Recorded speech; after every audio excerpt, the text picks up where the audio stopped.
No jest to bardzo dziwne. Dalej nie pozwala? Tak, już trzeci raz próbuję. Bo u mnie jest napisane, że meeting is now streaming live on Facebook. Tak, a jak ja próbuję to przepchnąć, Mhm. chyba że zaraz się okaże, że no jesteśmy już live. Jesteśmy live, okej. To dzień dobry wszystkim w takim razie. Czyli tutaj Facebook nas oszukał. E, I jest to bardzo śmieszna sytuacja, ale zaczniemy już rozmawiać. Witamy na webinarze o transpłciowości w sporcie. Jest to wydarzenie realizowane w ramach projektu Przeciwdziałanie dyskryminacji poprzez sport, ogólnopolskiej inicjatywy Fundacji Równość.pl we współpracy z ambasadą Francji, Alliance Française i Sport Friendly Project. I dzisiaj moją gościnią jest cudowna Maja Heban, która opowie trochę o swojej perspektywie i o tym też, jak się angażowała w momencie, gdy temat transpłciowości w sporcie wybuchł nam międzynarodowo. Ale na dobry początek zadam Ci pytanie o to, jak wygląda Twój stosunek do sportu i jak wygląda Twoje uczestnictwo w sporcie. Czym dla Ciebie jest sport? No, mniej więcej mój stosunek do sportu wygląda tak, że jak słyszę o właśnie jakichś zakazach udziału trans kobiet w sporcie, to moja pierwsza myśl jest taka, żeby rzucić żarcikiem, że och, dzięki. Jakby naprawdę z głowy ten temat mam, a i też naprawdę będzie dla mnie przyjemnością trzymać się jak najdalej od sportu. Niestety, jakby wiem, że sport to zdrowie, wiem, że sport też jest często taką bardzo społeczną aktywnością, natomiast ja jestem niezdrowa i antyspołeczna, więc ja po prostu sobie lubię unikać. I jak już coś robię, co jest gdzieś tam koło sportu, to z reguły dlatego, że się do tego bardzo, bardzo mocno zmuszam.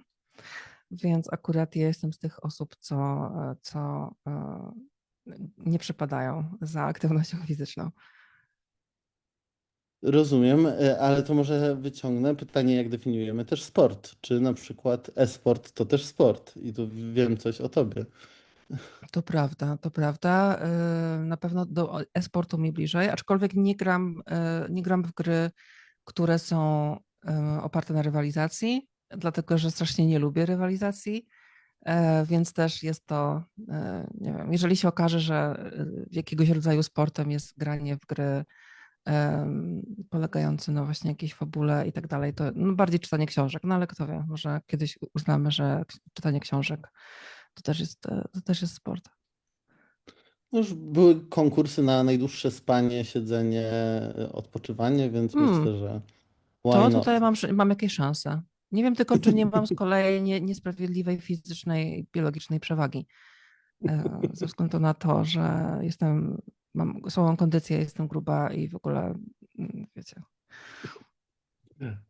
Ale porozmawiajmy teraz o clou naszego tematu, czyli o transpłciowości w sporcie. W pewnym momencie bardzo dużo pojawiło się mitów, bardzo dużo pojawiło się w przestrzeni publicznej rozmów. Oczywiście Olimpiada w Paryżu była jednym z takich momentów i tutaj zarówno też coś, co dla mnie jest istotne, mylono kwestie transpłciowości z interpłciowością, zaczęto jakoś strasznie podgrzewać ten temat. I jak ty to widzisz? Skąd się zaczęła ta debata? Dlaczego ta debata nagle tak wybuchła? Ta debata tak naprawdę trwa od właściwie 100 lat. Tak, co też jest dosyć zabawne, biorąc pod uwagę, że w tak zwanym zachodnim świecie transpłciowa medycyna też mniej więcej ma podobny wiek. To znaczy, znamy przypadki pierwszych osób transpłciowych, które przechodziły terapie hormonalne, operacje uzgodnienia płci, na przykład w Berlinie w latach 30. Wydaje mi się, że też były jakieś przypadki w latach 20., ale bardziej chyba mastektomia. No w każdym razie lata 20, 30. Kształtowała się taka właśnie takie podwaliny medycyny trans. A jednocześnie wtedy też na olimpiadach na przykład pojawiały się te takie oskarżenia wobec kobiet, które były mocno androginiczne, silne, szybkie, że właśnie one może tak naprawdę nie są cis-płciowymi kobietami. No, wtedy po prostu mówiono, że to są mężczyźni na przykład. I to zawsze było też podszyte polityką, też pozycją społeczną kobiet, dlatego że kobiety bardzo długo po prostu nie były dopuszczone do rywalizacji sportowej. I potem jak zostały dopuszczone, to nagle się okazało, że to jest szokujące, że one są takie niekobiece, że one są takie silne, takie szybkie, że to nie przystoi kobietom i tak dalej. Więc jakby było bardzo dużo od początku obecność kobiet w sporcie profesjonalnym, który byłby takim sportem na zasadzie trzeba ciężko trenować i potem jest rywalizacja, była czymś niesamowicie kontrowersyjnym historycznie, ale też na przykład zimna wojna sprawiała, że też na przykład właśnie kobiety z NRD czy kobiety z Rosji były ciągle był taki stereotyp czy mit, że one są właśnie szprycowane jakimś testosteronem, sterydami i tak dalej. Nawet w Polsce to długo funkcjonowało, więc jakby ta historia ciągle wraca i ona ciągle wraca w takiej właśnie bardzo rozmytej formie. To znaczy pojawia się oskarżenie, że te kobiety tak naprawdę nie są kobietami. Te kobiety nie są kobietami biologicznymi, te kobiety są mężczyznami i tak dalej. I zawsze jest to niesprecyzowanie, czy chodzi o osoby transpłciowe, czy osoby interpłciowe, gdzie tak naprawdę zawsze chodziło trochę jednak o osoby interpłciowe, właściwie zawsze chodziło niemal wyłącznie o osoby interpłciowe lub po prostu cispłciowe kobiety, które były przedstawiane właśnie jako jakieś takie odstępstwa od normy. Natomiast teraz z racji tego, że od lat 2000 powiedzmy 16 coraz mocniej osoby transpłciowe są eksponowane jako właśnie taki cel nagonek moralnych, moralnej paniki, przede wszystkim właśnie w tych krajach anglosaskich, ale też ogólnie ze względu na media społecznościowe, ze względu na globalizację informacji, globalizację propagandy tak naprawdę na całym świecie, to nagle się okazuje, że ta taka transpłciowość tych właśnie kobiet, których kobiecość jest podważana, nie jest już czymś, czego się ludzie domyślają. To znaczy, że to są jakieś dziwne baby, to są jakieś dziwne babochłopy, to nie są właśnie kobiety. I tak naprawdę nikt nie wie, o co chodzi. I nikt jakby nie zgłębia, czy chodzi o transpłciowość, czy chodzi o to, że to są cispłciowe kobiety, które są na jakichś takich ogromnych po prostu kombinacjach różnych chemikaliów, które miałyby być właśnie takim nielegalnym dopingiem, wręcz ingerującym w ich cielesność. Czy to właśnie są kobiety interpłciowe? Tak teraz jest powiedziane wprost. Trans osoby na olimpiadzie, trans osoby w sporcie, trans osoby, mężczyźni wpuszczani do kobiecych kategorii. Więc to jest teraz bardzo wyeksponowane na centrum, ze względu na to, że po prostu skrajna prawica na całym świecie z akompaniamentem innych grupek, które realizują ich interesy, aczkolwiek nie nazywają się skrajną prawicą, po prostu wzięły sobie osoby transpłciowe na cel. Czasami o tym łatwo zapomnieć, w jak bardzo zaawansowanym stopniu, ale potem można sobie przypomnieć, że na przykład Donald Trump w swojej kampanii w walce o reelekcję, którą zresztą wygrał i jest prezydentem, skupiał się właśnie na osobach trans. Osoby trans były jednym z jego dwóch, trzech głównych tematów. Jego pierwsze dyrektywy dotyczyły osób trans i ciągle działa przeciwko osobom trans nadal, ciągle o nich mówi. Więc po prostu jest to efekt politycznej nagonki, natomiast samo zjawisko takiego oglądania pod lupą kobiecości kobiet dopuszczonych do rywalizacji sportowej jest naprawdę bardzo stare, ciągnie się od 100 lat i nieporównywalnie w większym stopniu dotyczy kobiet interpłciowych i cispłciowych, ponieważ przypadek transpłciowej sportowczyni rzeczywiście dopuszczonej do rywalizacji był, jakby znamy z historii tylko jeden i to było bardzo niedawno. To było chyba 2 olimpiady temu. To była Laurel Hubbard, która nie ukończyła jakby z sukcesem próby podnoszenia ciężarów nawet, więc nawet nie zajęła żadnego miejsca blisko podium. A wszystkie inne kobiety właśnie wykluczane ze sportu, nazywane facetami, nazywane transami, atakowane w mediach społecznościowych, tak jak na przykład Iman Khalif, ta bokserka z Algierii, czy Lin Yuting, która pokonała Polkę na ostatniej olimpiadzie z Tajwanu. To są kobiety, które albo są interpłciowe, czyli mają fizyczne cechy, zróżnicowane cechy płciowe, czyli takie typowo męskie i typowo żeńskie, więc nie są to w 100% takie typowy zestaw kobiecych cech albo męskich, ale, ale tego nie wiemy tak naprawdę, bo to są wszystko spekulacje, więc to też mogą być po prostu cispłciowe kobiety. I, no i tyle. No. Tak to mniej więcej w skrócie wygląda. Myślę, że fajnie, że o tym mówisz i bardzo z tego, co mówisz, wychodzi to, że to dotyczy transpłciowych kobiet. I to dotyczy też takiej mizoginii i oceniania kobiet w ogóle w sporcie.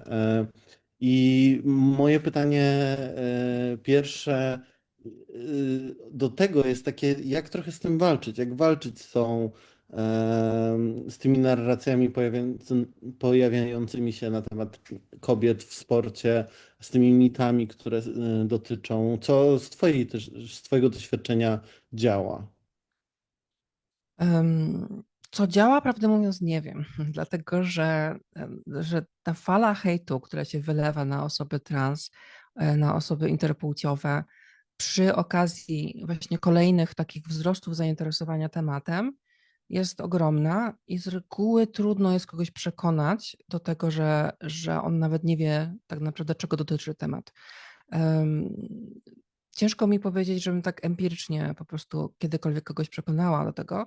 Natomiast no, uważam, że tutaj są 2 rzeczy bardzo ważne, czyli jedna to właśnie zagadnienie społeczne, tłumaczenie ludziom, że sport jakby jest czymś ważnym, że sport jest czymś społecznym, jest czymś ludzkim, jest czymś, co po prostu ludzie chcą robić i w sporcie cały czas nieprzerwanie toczy się walka polityczna też. I można im przypominać na przykład polskie sportowczynie, które były właśnie przykładami osób, którym próbowano zniszczyć karierę oskarżeniami o to, że są interpłciowe lub transpłciowe, albo na przykład, które rzeczywiście były interpłciowe. Mamy takie 2 przykłady. E, Ja niestety mam straszną pamięć złą do detali. Wydaje mi się, że to była Ewa Kobukowska, która była cispłciową, znaczy jest chyba, wydaje mi się, że ona żyje, jest cispłciową kobietą, która była właśnie oskarżana o to, że jest mężczyzną, że nie wiadomo kim jest, że nie jest kobietą i tak dalej. Potem zrobiła tę rzecz, która jest taka najbardziej po prostu, najbardziej zamykająca usta, jeżeli chodzi o podważanie czyjejś kobiecości, czyli urodziła dziecko. I nagle się okazało, że no ojej, no chyba jednak to była jakaś taka właśnie PRL-owska nagonka na osobę, której próbowano zniszczyć karierę ze powodów politycznych. I była też Stanisława Walasiewicz, która też była po prostu niesamowitą mistrzynią lekkoatletyki i ona dopiero stała się bohaterką skandalu. Po swojej śmierci zginęła w Stanach Zjednoczonych w jakiejś strzelaninie, nie wiem, chyba to był napad na bank, czy coś w tym stylu. W każdym razie taki rabunek z bronią w ręku. Została zastrzelona i z tego powodu też miała zrobioną sekcję zwłok, no bo to nie była śmierć naturalna. I okazało się podczas sekcji zwłok, że była osobą interpłciową. No i nagle wybuchł skandal, że po prostu tytułowana sportowczyni, po prostu bohaterka sportu tak naprawdę nie była kobietą, była transem, była interseksualna, była mężczyzną, jakby oczywiście to jest cała lista tych różnych jakby takich obraźliwych, niepoprawnych, nie oddających istoty rzeczy epitetów. E, Rozmawiano na temat tego, czy odebrać jej medale i odebrać jej rekordy. No i w końcu zdecydowano nie, więc myślę, że tak można też trochę, że tak powiem, podejść Polaków na zasadzie, a co powiesz o tym? Pamiętasz taką postać? Pamiętasz, jak ją wyzywali od babochłopów i tak dalej? No to widzisz, no to właśnie to jest ten przykład i właśnie ty w tym momencie robisz to samo, co te kilkadziesiąt lat temu robiły media, co robili ludzie, nie wiem, za granicą. Jakby takie porównania myślę, że oddziałują na wyobraźnię. No a z drugiej strony jest po prostu nauka, jest po prostu medycyna i my wiemy dzięki nauce, że trans kobiety na przykład nie mają istotnej wagi w sporcie nad cis-płciowymi kobietami. Pod niektórymi względami wręcz wypadają gorzej. I oczywiście można tutaj rozmawiać o takich bardziej rozbudowanych, powiedzmy, kategoriach, na przykład jak to, że ktoś na przykład jest bardziej predestynowany do tego, żeby mieć wyższy wzrost i taką potężniejszą budowę ciała, w jaki sposób to wpływa na jakieś rzeczy. No ale też mamy te testy, które właśnie pokazują, że trans kobiety wcale nie wypadają lepiej od cis-płciowych kobiet w rywalizacji. Wiemy, że jest ten jeden przypadek potwierdzony, gdzie była to transpłciowa kobieta i tak naprawdę chodzi o kobiety interpłciowe. I tutaj też nie ma jakby potwierdzonego tego, że one mają jakąś istotną przewagę. Jeżeli to będzie w każdym razie potwierdzone, na przykład w bardzo konkretnym zagadnieniu, w bardzo konkretnej kategorii sportowej, to nadal nie eliminuje to tego etycznego zagadnienia, czyli jakiego rodzaju przewaga fizyczna jest niesprawiedliwa. Czy na przykład ludzie niżsi i wyżsi, czy są sobie nierówni. Mamy kategorie wagowe w niektórych dyscyplinach sportowych, więc jakby były takie próby właśnie dzielenia tego w ten sposób, ale w niektórych nie ma i na przykład w sporcie, no takim absolutnie klasycznym przykładem, po który zawsze w tych rozmowach się sięga, to jest Michael Phelps, który jest po prostu gigantem, ma jakąś taką abnormalnie ogromną klatkę piersiową, chyba długi tors i takie krótkie nogi, strasznie szeroką rozpiętość ramion, więc on jest przykładem osoby, która wydaje się po prostu zaprojektowana pod to w kreatorze postaci, żeby doskonale pływać i mieć przewagę nad innymi, ale nie pojawiają się te głosy, żeby próbować go powstrzymać. Mi to też trochę przypomina tą polską debatę, kiedy Justyna Kowalczyk rywalizowała właśnie w tych biegach narciarskich, czy jak to się nazywało, i osiągała fantastyczne wyniki, ale też pojawiły się różne Norweżki, czy Finki, czy Szwedki, nie wiem, w każdym razie z tych krajów takich nordyckich czy bałtyckich sportowczynie, które brały jakieś leki na astmę czy coś takiego. I ludzie też o tym musieli rozmawiać, musieli debatować o tym, czy to znaczy, że one nie powinny ich brać i nie powinny mieć rywalizacji, czy właśnie jest tam czy te leki, nie wiem, rozpychają im płuca i sprawiają, że one są lepszymi sportowczyniami, czy one kłamią na temat tego, że potrzebują tych leków, bo tak naprawdę nie mają astmy. Jakby to nie jest nic nowego, że jakieś osoby, jakąś grupę ludzi próbuje się wykluczyć ze sportu albo na przykład podzielić sport na jakieś kategorie pomniejsze. Po prostu w przypadku osób trans dochodzi do tego ten taki estetyczno-moralny, negatywny wydźwięk i osób interpłciowych, który sprawia, że one są oceniane dużo surowiej. One są oceniane jako agresorzy, jako ktoś niebezpieczny i tak dalej.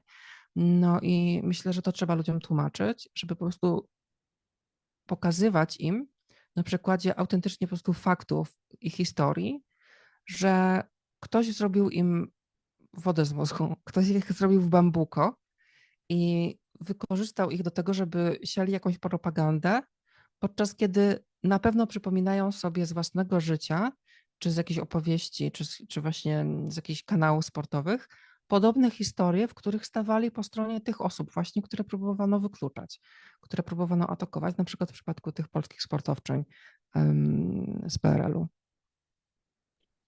Poruszasz właśnie też Polskę często i czy według Ciebie polska debata różni się od tych debat, które obserwujemy na zachodzie Europy czy w Stanach? Bo mówiłeś też o Stanach i o tej narracji Trumpa, która jest dość silna. Jak te debaty się różnią? Czy w Polsce jest lepiej, gorzej? Jeżeli chodzi o taki poziom publicznej debaty, o poziom wiedzy ludzi, to powiedziałabym, że jest podobnie. To znaczy, kiedy jest ten szczyt zainteresowania tematem osób transpłciowych czy interpłciowych w sporcie, to zawsze te reakcje są właśnie takie. Czasami się udaje jakoś dotrzeć do mediów, żeby też podeszły do tego od takiej właśnie bardziej naukowej strony, ale jest to dosyć ciężka walka. No, w przypadku tej olimpiady, która była chyba w 2024, no to rzeczywiście to był taki trochę szczyt tego zainteresowania i w Polsce niestety te media w dużej mierze zawiodły tak naprawdę swoich widzów, swoich czytelników. Była taka też ta słynna sytuacja, gdzie po prostu dawano głos wręcz działaczom antytrans, żeby przyszli i opowiadali o właśnie osobach trans, osobach interpłciowych w sporcie. No i niestety oddziałuje to też na ludzi, no bo ludzie nie mają się skąd dowiedzieć tego, jak jest naprawdę, jaka jest historia tego zagadnienia, jak długo kobiety w sporcie po prostu są jakby traktowane jako potencjalni agresorzy, potencjalni właśnie szpiedzy, potencjalni oszuści, bo to się po prostu nie zdarza w przypadku mężczyzn. To zawsze są kategorie kobiece i to zawsze są po prostu kobiety, które z jakiegoś powodu są za mało kobiece, a nie są tak naprawdę transpłciowe, mimo że tak są nazywane. Więc to naprawdę to jest tak, wydawałoby się, oczywista sprawa, tak znamienna, a jednocześnie ciągle są powtarzane te same mity. W Polsce na pewno nie ma takiego dużego zainteresowania politycznego i nie ma jakichś przykładów, którymi można machać. Zdarzyło się w Polsce, że transpłciowa kobieta została wykluczona z rywalizacji, ale to dotyczyło snookera, czyli takich powiedzmy takiego bardzo zaawansowanego bilardu. I tam postanowiono wykluczyć Nicolę Brojak, uczestniczkę właśnie transpłciową, z rywalizacji, co jest też dosyć takim dobrym przykładem tego absurdu, gdzie nagle się okazuje, że w dyscyplinie, która w ogóle nie opiera się ani na tym, jaki kto ma wzrost, ani jaką ma siłę w ramionach i tak dalej, nagle się okazuje, że tutaj też kobiety cispłciowe nie mogą rywalizować z kobietami transpłciowymi, bo z jakiegoś powodu narusza to właśnie, nie wiem, czy ich bezpieczeństwo, czy ich komfort, czy świętość tego sportu, czy co jeszcze. I podobne przykłady też są za granicą właśnie, gdzie transpłciowe kobiety się próbuje wykluczać na przykład ze sportu rekreacyjnego, albo na przykład z udziałów, nie wiem, w rywalizacjach w szachy, co wydawałoby się, że to powinno wręcz budzić sprzeciw kobiet, sprzeciw na przykład jakichś feministek, no tutaj mówię feministek w cudzysłowie, feministek antytrans, które też w Polsce zresztą są nieliczne na szczęście, ale są, bo to jest właściwie taka sugestia, że kobieta nie wygra z facetem w szachy, bo kobieta jest głupsza. To jest coś, co dosłownie mówił na przykład Janusz Korwin-Mikke, który jest po prostu skrajnym mizoginem, ale z jakiegoś powodu właśnie ludzie się zgadzają na to, żeby trans kobiety wykluczać absolutnie z każdej możliwej rywalizacji z płciowymi kobietami. Więc w Polsce takich przykładów raczej nie ma, bo właśnie oprócz tej Nikoli nie mamy takiej historii, że na przykład jakaś, nie wiem, transpłciowa nastolatka grała sobie z koleżankami w siatkówkę i została wykluczona. W Stanach Zjednoczonych właśnie takie nagonki bardzo często dotykają nastolatek, po prostu dzieci, młodzieży, która nie rywalizuje na takim wysokim poziomie, tylko po prostu to są rywalizacje na zasadzie szkoła jedzie na zawody. To są osoby, które dopiero wchodzą w dojrzewanie, albo są przed dojrzewaniem, albo przyjmują jakieś blokery dojrzewania, więc o jakieś naprawdę, no za bardzo nie ma tu mowy o jakichś wielkich różnicach po prostu rozwojowych pomiędzy tymi osobami, ale właśnie też często bardzo ta nagonka się zaczyna od nich i tutaj też są statystyki niesamowicie oddziałujące na wyobraźnię, bo też na przykład okazuje się, że że są jakieś po prostu stanowe uchwały o wykluczeniu trans osób właśnie z takich młodzieżowych eventów.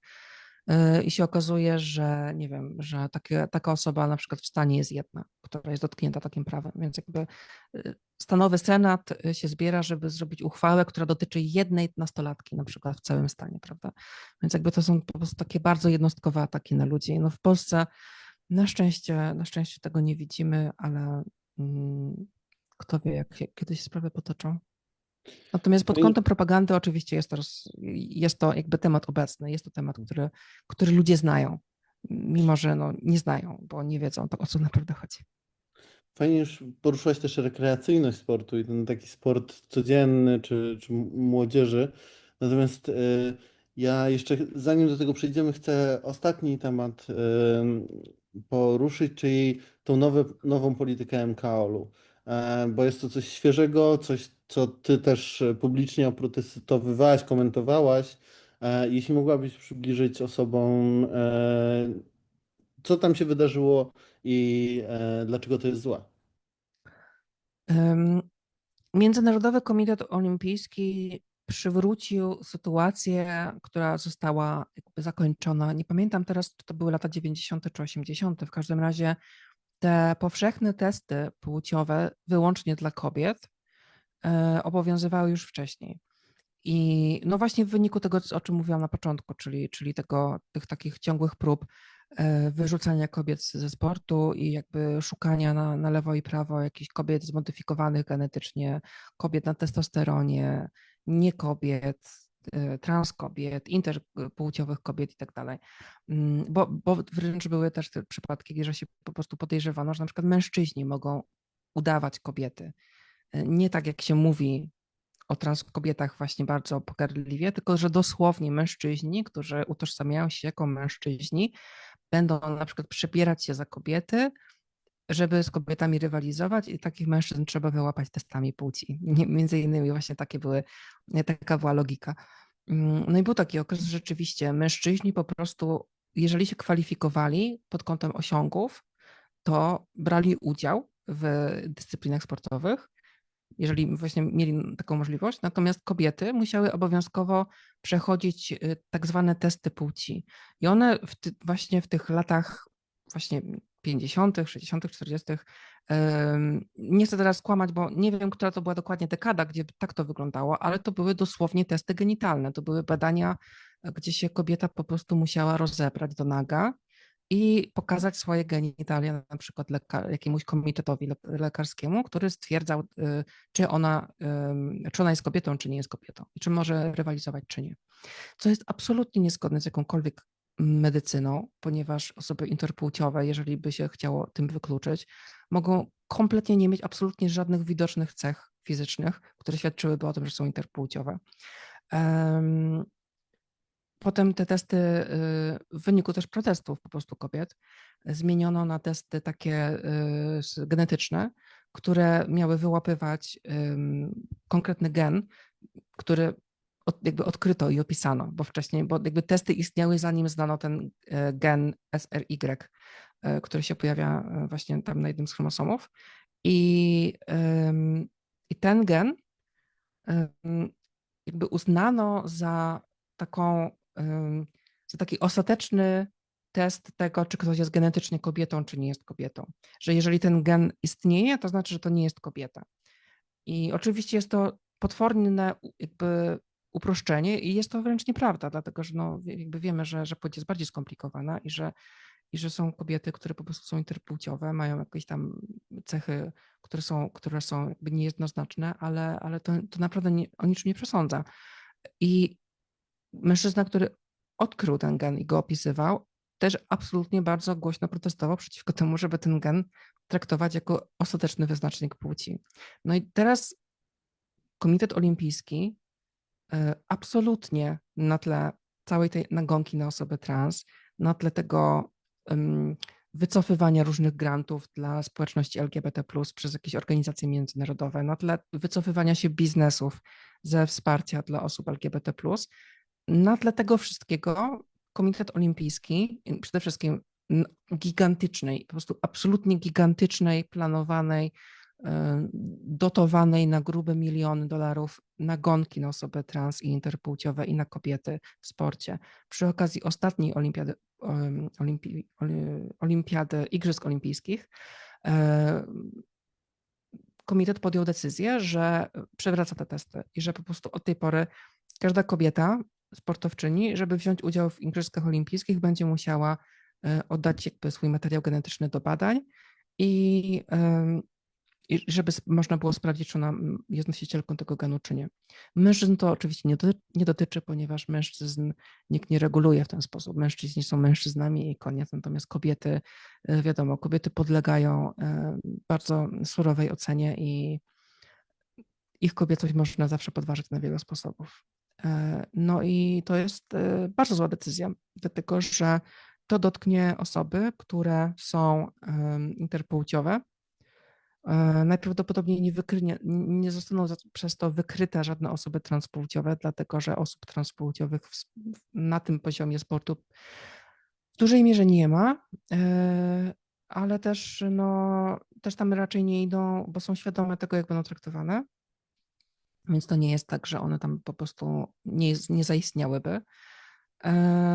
Dotknie to kobiet, które na przykład nie wiedzą, że są interpłciowe i się dowiedzą i nagle po prostu ich życie runie, ich plany, ich po prostu lata czy dekady treningów, poświęceń, pieniędzy wydanych na to, żeby być sportowczynią. Nagle się okaże, że to wszystko nie ma znaczenia, bo one mają jakiś gen, który nic nie zmieniałby w ich życiu, gdyby nie wiedziały właśnie o tym, że go noszą. I są takie przypadki, już znamy też historii właśnie kobiet, które były niesłusznie wykluczone ze sportu i po prostu ich kariery były zrujnowane. No i to będzie trwało tak długo, aż zostanie odwrócone, a zostanie odwrócone, dlatego że to jest polityka, która nie ma sensu. Ona nie ma poparcia w wiedzy medycznej, nie ma poparcia w etyce. To jest odpowiedź na polityczną presję i polityczną modę, która się odwróci w momencie, kiedy wystarczająco dużo osób będzie protestowało, kiedy wystarczająco dużo osób będzie niesłusznie wykluczonych, kiedy naukowcy będą protestować, kiedy wielki marsz po władzę skrajnej prawicy się zakończy i jakby trend polityczny się odwróci. To jest absolutnie polityczna decyzja, niestety, której po prostu skutki będą ponosić wszystkie kobiety w sporcie tak naprawdę, niezależnie od tego, czy są cispłciowe, interpłciowe czy transpłciowe. Dzięki. Tutaj myślę, że rozmawiamy i widać, że ten temat właśnie tak bardzo silnie wywodzi się z transmizoginii, ale chwileczkę chcę porozmawiać o też transmężczyznach w sporcie i osobach niebinarnych w sporcie, no bo mamy też znane osoby, które tak jak mówisz, no, na przykład transmężczyźni nigdy chyba nie dotarli do poziomu olimpijskiego. Na ostatniej tej olimpiadzie w 2024 roku był transmężczyzna, ale taki, który nie tylko był przed tranzycją medyczną, ale chyba wręcz nie chciał robić tranzycji medycznej. I on po A, prostu jakby pod kątem tożsamości jest transmężczyzną, natomiast z własnego wyboru po prostu był OK z tym, żeby rywalizować z kobietami. mhm. No i oczywiście tutaj nie było wokół tego specjalnie dużego zainteresowania. No i osoby niebinarne się pojawiają. Tak. Tak. Tutaj, bo ja kojarzę na przykład tego boksera Patricio Manuel, który prawie się dostał jakby na olimpiadę, ale jednak odpadł na tych eliminacjach krajowych jeszcze w Stanach.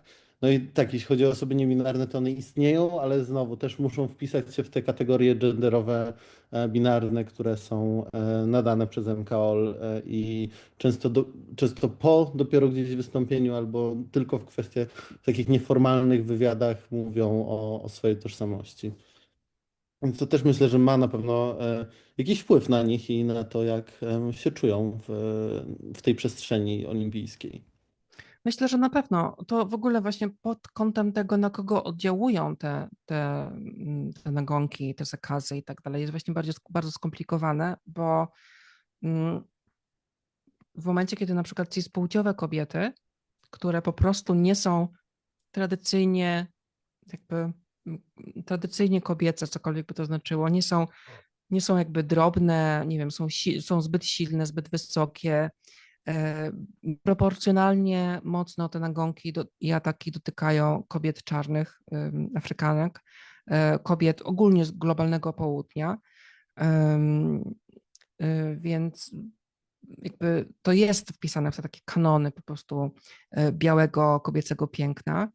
I, i też właśnie ciężko jest to jakby pojąć, że na przykład zaczyna się takie tropienie, kto jest transkobietą, kto jest kobietą interpłciową i są ataki na cispłciowe kobiety. I nagle ich to dotyka. Więc myślę, że obserwując to, kobiety, które na przykład widzą jakąś kobietę, która wygląda tak jak one i nagle się okazuje, że to jest facet, trzeba go wykluczyć, on będzie bił kobiety w ringu, jakby to jest jakiś zboczeniec i tak dalej, no to myślą sobie, Boże, to jakby to ja bym nie mogła tam być, ja bym nie mogła się trzymać, jakby zbliżyć do sportu, jeżeli taką kobietę atakują jako właśnie jakiegoś odmieńca, a potem się okazuje, że ona jest po prostu cispłciowa i to wszystko nie miało sensu, to gdzie jest dla mnie miejsce? Więc to oddziałuje po prostu na kobiety, na osoby niebinarne, na osoby niebiałe, na właśnie na transmężczyzn. To nie chcę tutaj mówić takiego argumentu, że bo czasami te kontrargumenty się trochę mijają z celem, w tym sensie, że na przykład mówimy, że tak naprawdę ten zakaz nie będzie dotyczył transkobiet, tylko kobiet interpłciowych. No tak, ale transpłciowych też będzie dotyczył. To też nie jest tak, że tak naprawdę atakują inną grupę społeczną niż osoby trans, więc to jest jakby w ogóle głupia sprawa, bo gdyby atakowali osoby trans, no to wtedy to wszystko by się kleiło kupy. No nie, nadal by się nie kleiło, nie? Więc jakby nie chcę mówić, że przez to, że cispłciowe kobiety też są dotknięte tym, to jest to ważne, albo że jakieś takie bardziej realne, ale myślę, że to ważne, żeby ludzie rozumieli, że takie, takie po prostu prawie, że takie sterylne mierzenie linijką poziomu kobiecości sprawia, że wszystkie osoby niemęskie tak naprawdę obrywają po mordzie. Że ci spłciowi mężczyźni będą sobie spokojniutko, jak zwykle, uprawiać ten swój sport, tak jak to robią od 100 lat, a kobiety, osoby niecispłciowe, będą po prostu walczyć o przetrwanie, walczyć o to, żeby móc zostać dopuszczonym i będą się modlić, żeby nie padło na nie jakieś podejrzenie, że one mogą być trans, mogą być interpłciowe. Nie mówiąc już na przykład o osobach, które nie będą na tym poziomie Igrzysk Olimpijskich, ale będą do niego aspirowały i będą miały takie tekściki, słyszały właśnie, no ty to chyba byś nie zdała tego testu. No jakby trenuj, ale jak będziesz musiała oddać krew do badań, to się wszystko zawali. Takie właśnie wbijanie szpili, nie? Że po prostu, że jak już dojdziesz do tego najwyższego pułapu, to jeżeli, nie wiem, jesteś za duża, za wysoka, za silna, masz wąsik, nie wiem, masz owłosienie w miejscu, w którym białe, zadbane kobietki nie mają owłosienia, to miej się na baczności, nie? Bo ty pewnie nie znasz tego testu. To po prostu jest opresyjna atmosfera, która dotyka naprawdę znacznie więcej osób niż tylko ta jedna transkobieta w historii, która była na olimpiadzie. Dzięki. Teraz na koniec chcę przejść właśnie do tej rozmowy o sporcie jako rekreacji, jako czymś, co robimy na co dzień i też jak możemy jakby działać, żeby czy w naszych społecznościach lokalnych, czy też w ramach działań chociażby organizacji sportowych LGBT, można lepiej wkluczać osoby transpłciowe. Ja tutaj od razu dam taki przykład, który gdzieś na mnie wywarł wielkie wrażenie. Jak byłem na Islandii, to tam faktycznie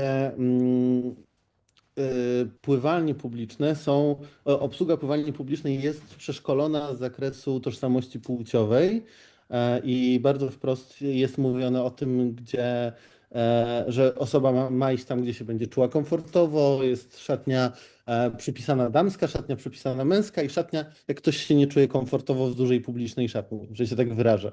Są trzy rodzaje szatni i I tutaj nikt nigdy nikogo nie pyta. Są określone zasady korzystania z tych szatni i najważniejsze jest, żeby wszyscy się czuli komfortowo. Jednocześnie, jeśli są jakieś sytuacje transfobiczne, to jest informacja na przykład, jak można zgłosić transfobię. I to według mnie było bardzo ważne, żeby w tej przestrzeni sportowej, takiej rekreacyjnej, poczuć się włączonym. I jak ty na to patrzysz? Jak patrzysz na te możliwości, codzienność osób transpłciowych w sporcie, rekreacji w Polsce? Myślę, że w Polsce potrzebujemy, żeby to było komunikowane po prostu ludziom, że tutaj są u siebie, że tutaj się mogą czuć dobrze. Tak naprawdę nawet ogólnie taki komunikat skierowany w stosunku do osób LGBT+, nie tylko w stosunku do osób trans mógłby zrobić dużą różnicę, bo myślę, że osoby trans często po prostu z automatu trochę robią sobie taką autocenzurę, autowykluczenie, że dla własnego bezpieczeństwa, dla własnego komfortu wolą nie sprawdzać, czy zostaną źle potraktowane, wolą po prostu sobie pójść pobiegać gdzieś, nie w jakimś, nie wiem, na jakiejś siłowni, gdzie potem musiałyby wziąć prysznic i coś mogłoby się dziwnego wydarzyć, tylko nie wiem, gdzieś wokół domu, prawda? Więc myślę, że takie komunikowanie tych potrzeb, znaczy tej otwartości robiłoby różnicę. Na pewno by było fajnie mieć po prostu kluby sportowe, które są otwarcie queerowe albo queer friendly. Wiem, że takie są, ale podejrzewam, że można policzyć je na palcach jednej ręki. I że to są raczej wielkie ośrodki miejskie, a nie gdzieś teren. I niestety myślę, że to jest kwestia czasu, zanim będziemy słyszeć takie właśnie historie, że no właśnie jakaś, nie wiem, trans dziewczynka została wykluczona z harcerstwa, że jakiś trans chłopak nie może uprawiać sportu, bo chciał grać nie wiem, w piłkę i kazali mu grać z dziewczynami, a przecież nie może być z dziewczynami, bo jak to dziewczyny z chłopakiem będą grały, więc on de facto nie może z nikim. Myślę, że takie sytuacje będą się zdarzać i będzie trzeba na nie reagować. Będzie trzeba na nie reagować bardzo merytorycznie i to jest tak naprawdę, przenika się trochę wiele tutaj dziedzin, bo na przykład sport z edukacją. Dobrze by było, żeby sport, który istnieje jako coś dla młodzieży, dla młodych ludzi, którzy są w systemie edukacji, był przyjazny dla wszystkich i nie wykluczał tych osób, które potencjalnie najbardziej mogą potrzebować właśnie kontaktu z innymi, które mogą się czuć samotne, które mogą się czuć wyobcowane. Dla mnie ten jakby temat sportu jako takiego, jako społeczności, jako wspólnoty jest dla mnie jakby w teorii bliski, dlatego że po prostu jakby chcę Polski, w której ludzie budują wspólnoty, w której mogą się spotykać z innymi ludźmi w taki sposób, gdzie każdy jest traktowany z godnością i jakby z troską i w sposób dobry. Natomiast no, jest to dla mnie temat bardzo jednocześnie właśnie taki niewykraczający poza teorię, ze względu na to, że po prostu nienawidzę sportu. Natomiast, natomiast tak, no chciałabym po prostu, żeby to było dobrze zorganizowane po to, żeby osoby trans po prostu były bezpieczne. Bo prawda jest taka, że to osoby trans są zagrożone przemocą po prostu nieporównywalnie większym stopniu niż są źródłem jakiegoś zagrożenia przemocy. A nie sądzę, żeby w Polsce pod tym kątem obecnie było dobrze. Jeżeli chodzi o to, czy osoba transpłciowa, która jest w widoczny sposób transpłciowa, może komfortowo czuć się idąc do pierwszego, lepszego właśnie, nie wiem, basenu, czy właśnie jakiegoś siłowni. Próbowałam sobie przypomnieć to słowo, bo przecież nie mam nic wspólnego z tym światem. E, tak, tutaj myślę, że fajnie mówi, że jest tych klubów sportowych LGBT trochę, I tutaj zachęcam oczywiście osoby do oglądania naszej wystawy, gdzie pokazujemy te kluby, tak naprawdę cząstkę tych klubów z Polski. Tych klubów powstaje coraz więcej i w samej Warszawie naliczyliśmy kilka. Więc tutaj jest potencjał i jest to na pewno rosnąca dziedzina. W tej chwili wystawa nasza jest jeszcze w Łodzi. Do 9 czerwca możecie ją oglądać w Łodzi, a później pojedziemy między innymi do Poznania. Mm. Więc Jeszcze zachęcam tylko, serdecznie. jeszcze tylko pomyślałam sobie, że może sparafrazuję, że w sumie nie palcie klubów i zakładajcie własne. Niestety, znaczy niestety i niestety. To nie jest dla mnie kwestia asymilacjonizmu, że ja uważam, że po prostu osoby trans powinny funkcjonować jak cis i po prostu realizować cis heteronormę. Po prostu uważam, że nie powinno być tak, że osoba trans z automatu musi się trzymać z osobami trans, żeby przetrwać, ale bardzo często jest tak, że w praktyce do tego się to sprowadza, że ludzie wchodzą w związki jakby T4T z innymi osobami trans, dlatego że tak jest najbezpieczniej i najbardziej komfortowo i wszyscy wiedzą, o co chodzi.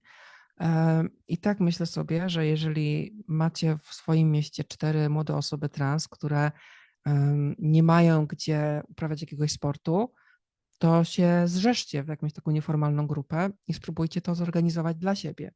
I potem zaprosi do tego innych i kto wie, może w jakimś mniejszym mieście wyrośnie nagle jakiś queerowy, młodzieżowy klub sportowy, do którego będą dołączać po prostu osoby cispłciowe, które lubią taką atmosferę, dla których po prostu ta atmosfera bezpieczeństwa i jakby takiej wzajemnej troski będzie czymś bardzo atrakcyjnym.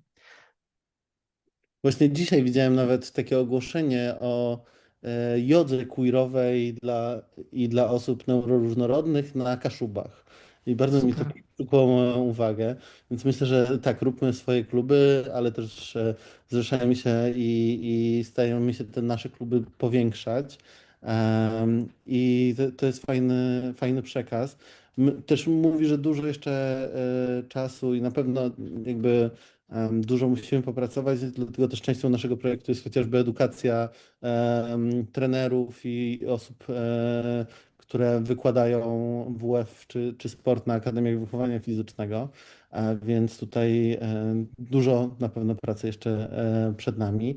Ale mam tak na koniec jedno pytanie. Co ci daje nadzieję w tym temacie? Czy widzisz coś, co jesteś znana z tego, że twoja książka też była o nadziei, więc ja uwielbiam ten temat i się chcę o to spytać. Tak, że to moja książka też była o nadziei i te nadzieje to były 3 ostatnie kartki z drugiej książki. Ale wiesz co, zaskakująco mam.